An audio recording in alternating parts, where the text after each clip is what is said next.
Любойni qilish kerak harakatga. Dada, o'zi nimaga apkatga qilinadi? Harakatga qilinishini sababini hozir ko'rsataman. Video foydali bo'ladi, kanalga obuna bo'linglar. Motor qigizmoqchi, motor qigizgan akalarga foydali. Motor qilingandan keyin silindrning ichida nima holat bo'ladi, nima uchun harakatga deyiladi, kuzatib borasizlar. Tushib ketyapti, mana. Ko'ryapsan-a, o'g'lim, tushib ketyapti. Ha. Mana tushib ketyapti, qarang. Qo'yib yuborsam tushib ketyapti. Qizdiraman hozir, qarab.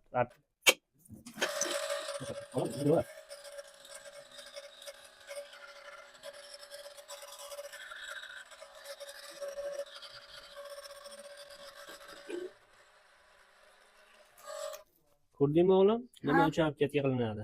Oddiy fenda qizdirilganda silindr ichida qanaqa qizish, o'zgarish bo'ladi. Hali men bilay.